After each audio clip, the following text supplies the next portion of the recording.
In this video, we're going to talk about writing linear equations in slope-intercept form. So here are your steps. So if we're given the slope and the y-intercept, we need to make sure to label the m and b correctly from the given information. M is the slope, and b is the y-intercept. We should remember that from last unit.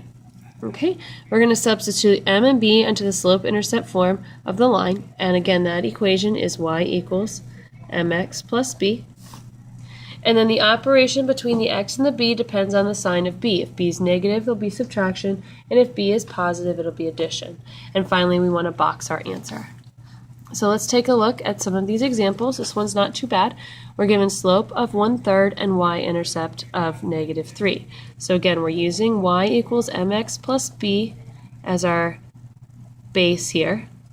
Okay, so this is what we're starting with. This is like our home base equation, and we just plug in m and b. So for this equation, this is going to be y equals 1/3 x plus -3, which is the same thing as -3. Example number 2, same idea. This is m and this is b. So y equals 2/3 x plus b is +2. Okay. Number 3, they gave us an ordered pair instead of b, but we know that b here is the y-coordinate, so just 5. So this is going to give you y equals -2x plus 5.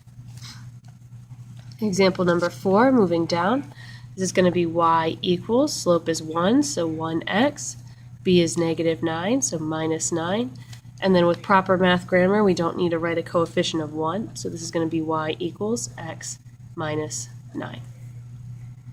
Last example on this page, we have m equals -4/5 and b is equal to, from the ordered pair, it's the y-coordinate, so b equals 0. So that gives us y equals -4/5 x plus 0, and then we don't need to use the plus 0. It's identity property of addition, so y equals -4/5 x as our final answer. And if we want to go through and just box all of our answers to make sure that our final answers stand out, that will be helpful. All right, turning the page, writing linear equations in slope-intercept form if we're given the graph of a line.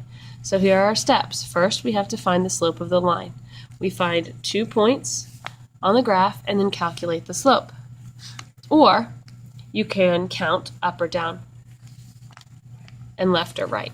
Or we can use the counting method, which honestly I think is a lot easier.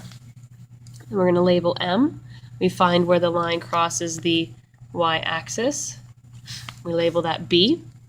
We use m and b to write the equation in slope-intercept form, and there's that starting point there, y equals mx plus b, and finally we box our answer. These are the examples, and for some reason that got cut off. All right, so for example 1, we find the y-intercept first. Y-intercept is at -2, so we know b equals -2. And then I like to use the counting method to find the slope. So I find another point on the line, there's 1, and I count the number of spaces I move up. So that would be 1, 2, 3, 4. So m is equal to 4 over, and then I count the number of spaces I go over, and that would be 1, 4 over 1, or just 4. And then I can use this information to write my equation, y equals 4x minus 2. And there's my equation right there.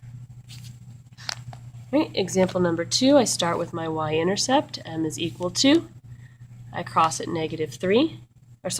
b is equal to -3, and then I find another point on the graph, count how many spaces I move up, 1, 2, 3, count the number of spaces I move over, 1, 2, 3, and 3 over 3 is 1, so my slope is 1.